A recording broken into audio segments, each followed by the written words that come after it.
दोस्तों, इस मूवी का हीरो गलती से एक ऐसे एग्रीमेंट पर साइन कर देता है जिसके तहत अगर वो उसकी शर्तों को पूरा नहीं कर पाया तो वो क्रिसमस की रात एक छोटे से खिलौने में बदल जाएगा। अब ये एग्रीमेंट क्या है और इसकी क्या शर्तें हैं, ये सब आपको मूवी देखकर पता चलेगा। मूवी मजेदार है, इसलिए एंड तक पूरा देखना। ये है क्रिस, जो अपने घर के बाहर क्रिसमस की सजावट कर रहा है क्योंकि 4 दिन बाद क्रिसमस आने वाली है। जिस जगह क्रिस का घर है वहाँ हर साल क्रिसमस पर एक कंपटीशन करवाया जाता है जिसमें वही जीतता है जिसके घर की सजावट सबसे बेहतरीन होती है। इस कंपटीशन का नाम है कैंडी केन लेन, जिसे हर साल लगातार क्रिस का पड़ोसी ब्रूस ही जीतता है। यही वजह है कि क्रिस को ब्रूस से जलन भी रहती है। ये है कैरोल, क्रिस की बीवी। क्रिस के 3 बच्चे भी हैं, जिसमें सबसे बड़ी है जॉय, फिर उससे छोटा है निक और सबसे छोटी बेटी का नाम है होली। क्रिस अपने परिवार से बहुत प्यार करता है, लेकिन जॉय और निक हमेशा अपने पापा को परेशान करते रहते हैं क्योंकि जॉय उस कॉलेज में नहीं जाना चाहती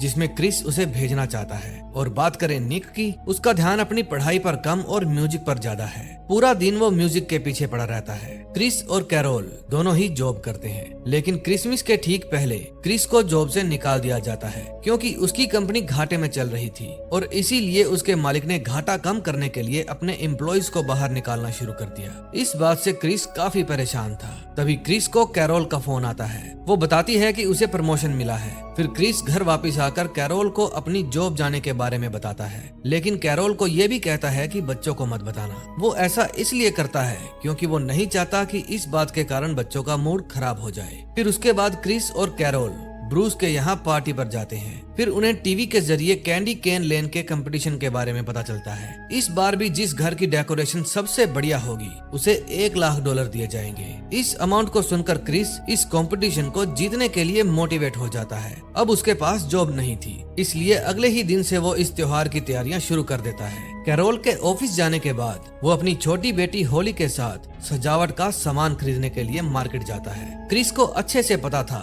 कि अगर उसे ब्रूस को हराना है तो कुछ तो अलग करना ही पड़ेगा, लेकिन जैसी चीजें वो खरीदना चाहता था वो चीजें उसे कहीं भी नहीं मिल रही थी। फिर अचानक से रास्ते में होली की नजर क्रिसमस शॉप पर पड़ती है, जो कि थोड़ा अजीब लग रही थी। उसे देखकर क्रिस होली को लेकर उस दुकान के अंदर जाता है जहां उन्हें कई सारी अलग अलग चीजें दिखती है। अब वो कंफ्यूज था कि इतनी चीजों में से क्या ले, उसे कुछ भी समझ में नहीं आ रहा था। इस बीच क्रिस और होली को एक क्रिसमस विलेज का मॉडल दिखता है जिसमें छोटे छोटे लिटिल मैन के स्टैचू भी थे। अब जैसे ही क्रिस उन लिटिल मैन की तरफ हाथ बढ़ाता है तभी इस दुकान की मालकिन पेपर उनके सामने आ जाती है। वो क्रिस से पूछती है कि उसे क्या चाहिए। क्रिस उसे कैंडी केन लेन कंपटीशन के बारे में बताता है। फिर पेपर उन दोनों को चीजें लेने में हेल्प करती है। इसी दौरान क्रिस की नजर एक बड़े से क्रिसमस ट्री पर पड़ती है जो कि 12 डेज ऑफ क्रिसमस नाम के एक सॉन्ग की थीम पर आधारित था। एक तो वो बहुत बड़ा था और दूसरा इसमें कई सारे क्रिसमस से संबंधित चीजें बनी हुई थी, जैसे कि स्वैन और हैंस। उसे देखकर क्रिस उसके बारे में पेपर से पूछता है।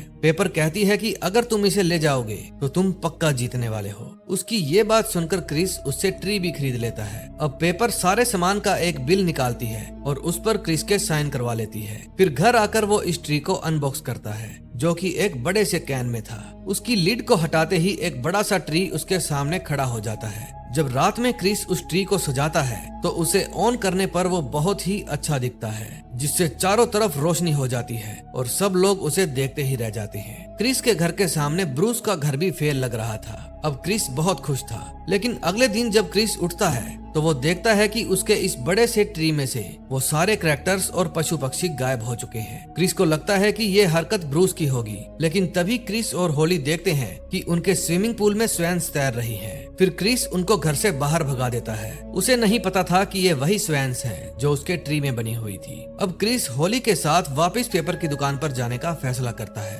ताकि वो इसे ठीक करवा सके, मगर वहाँ जाने से पहले वो ब्रूस को काफी उल्टा सीधा सुना देता है। दूसरी तरफ पेपर जैसे ही अपने ऑफिस पहुंचती है उसके सिर पर कुछ पक्षी लगातार अंडे गिराते हैं, जिनसे वो किसी तरह बचते हुए अंदर चली जाती है। ये पक्षी भी उसी ट्री में से निकले थे।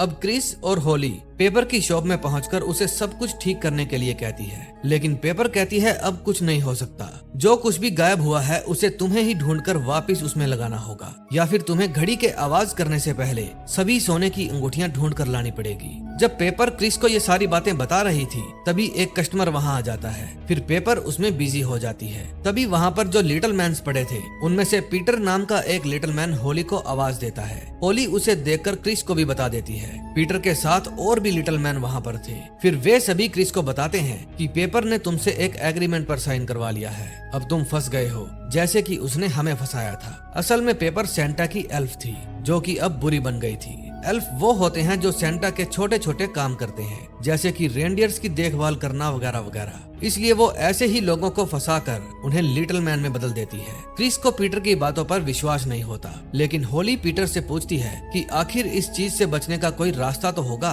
फिर पीटर बताता है कि उसने तुमसे कुछ अजीब सा कहा होगा। तभी होली उसे वही घड़ी और अंगूठी की बात बताती है। अब क्योंकि क्रिस ने 12 डेज ऑफ क्रिसमस ट्री लिया था तो उस सॉन्ग में 5 अंगूठियों का भी जिक्र था। पीटर क्रिस को अपने विलेज की क्लॉक टावर दिखाते हुए कहता है कि ये घड़ी क्रिसमस की रात 8 बजे ही बजती है, तो पेपर के हिसाब से इसके बजने से पहले अगर तुमने 5 अंगूठियां ढूंढ ली तो तुम्हें कुछ नहीं होगा। ये सब बात करने के बाद क्रिस और होली बाहर चले जाते हैं। वहाँ वे दोनों देखते हैं कि उनके सामने घड़ी पर 2 कबूतर बैठे हैं। उनके पास एक सोने की अंगूठी भी है। फिर होली के कहने पर क्रिस जल्दी से उस अंगूठी को ले लेता है, जिसको लेते ही वो कबूतर प्लास्टिक में बदल जाते हैं। अब क्रिस को पीटर की बात पर विश्वास हो गया था। अब वे दोबारा पेपर की शॉप पर जाते हैं। उस समय वो शॉप पर नहीं थी और उन लिटिल मैन से बात करने की कोशिश करता है। वो बताते हैं कि आज तक पेपर के एग्रीमेंट से कोई भी बाहर नहीं निकल पाया। तभी उसी वक्त पेपर आ जाती है। फिर उसे देखकर क्रिस और होली जाने लगते हैं, लेकिन तभी पीटर क्रिस से कहता है कि हमें भी अपने साथ ले चलो, हम यहाँ और नहीं रहना चाहते।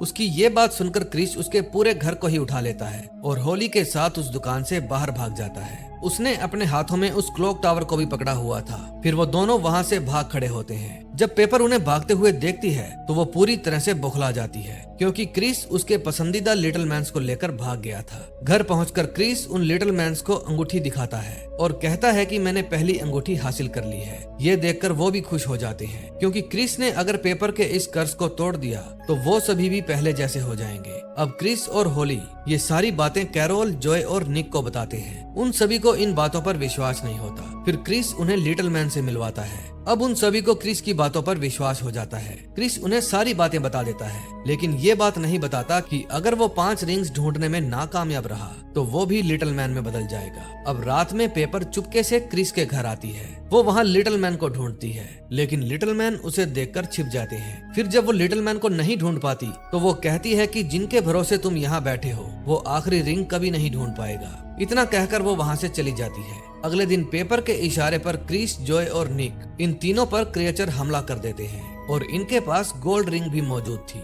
फिर ये उन क्रिएचर से गोल्ड रिंग छीन लेते हैं और इस तरह अब इनके पास 4 रिंग हो गई थी। अब बची थी आखिरी और 5वीं अंगूठी। अब पीटर इन्हें बताता है कि वो पेपर के पास है, क्योंकि पिछली रात वो यहाँ आई थी और उसने कहा था कि वो आखिरी अंगूठी कभी नहीं ढूंढ पाएगा। इसका साफ साफ मतलब है कि उस रिंग को उसने कहीं छुपा रखा है। अब आज की रात क्रिसमस की रात थी। अब कैरोल एक प्लान बनाती है जिससे वो पेपर से अंगूठी ले लेगी। वो पीटर को पेपर के सामने आने के लिए कहती है ताकि ये लोग पेपर को पकड़ सकें, और प्लान के अनुसार वे पेपर को पकड़ भी लेते हैं और उससे 5वीं अंगूठी हासिल कर लेते हैं। अभी भी 8 बजने में पूरे 15 मिनट का समय बाकी था। उसी वक्त वहाँ पर सेंटा भी आ जाता है। फिर सेंटा के सामने पेपर कहती है कि मैंने क्रिस को 5 नहीं बल्कि 40 रिंग इकट्ठा करने के लिए कहा था। फिर क्रिस सेंटा से मदद मांगता है, लेकिन सेंटा कहता है कि तुमने एग्रीमेंट पर साइन किया है, इस कर्ज को सिर्फ तुम ही खत्म कर सकते हो। अब सब लोग क्रिस के साथ उस रिंग को इकट्ठा करने में लग जाते हैं। अब पेपर उनके ऊपर कई सारे क्रिएचर्स भेजकर हमला भी करवा देती है। उन क्रिएचर्स के पास रिंग भी थी। फिर सभी उन रिंग्स को क्रिएचर से छीनने लगते हैं और इस काम में सेंटा भी उनकी हेल्प करते हैं। ये सब देखकर पेपर को गुस्सा आता है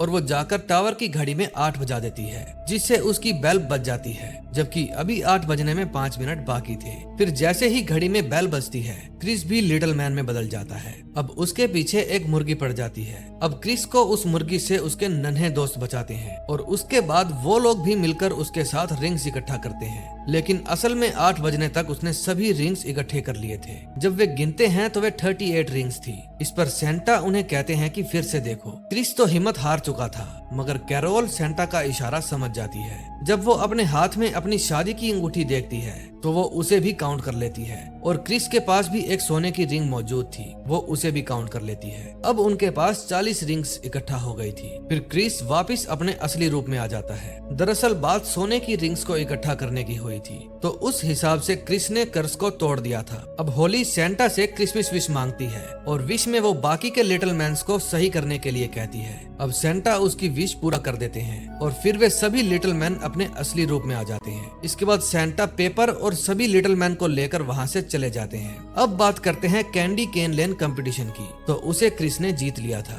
उन्हें जो $1 लाख इनाम के रूप में मिलने वाले थे, वे असल में टैको कूपन्स के रूप में मिलने वाले थे, ना कि कैश। क्रिस को इस बात का बिल्कुल भी अफसोस नहीं था। अब एंड में हम देखते हैं कि क्रिसमस के 1 हफ्ते बाद सेंटा ने पेपर को ही लिटिल मैन में बदल दिया था, और जो उसकी क्रिसमस शॉप थी उसका मालिक अब क्रिस था। दोस्तों, इस मूवी में हमें क्रिसमस या किसी भी त्योहार का एक ही मतलब बताया गया है, और वो है बिना भेदभाव के उसे सबके साथ सेलिब्रेट करना और खुशियाँ बांटना। इसी बेहतरीन मैसेज के साथ ये मूवी यहीं पर खत्म हो जाती है। इसी के साथ आज का वीडियो हम खत्म करते हैं। अगर आपको अच्छा लगा तो प्लीज इस वीडियो को लाइक और कमेंट जरूर कर दीजिएगा। मैं बहुत सारी मूवीज लेकर आता रहता हूँ, तो प्लीज इस चैनल को सब्सक्राइब कर दीजिए और बेल नोटिफिकेशन आइकॉन दबाना मत भूलिएगा। हम फिर से मिलेंगे और एक नई मूवी के साथ। तब तक के लिए थैंक यू, और आप अपने आप का ख्याल रखिए।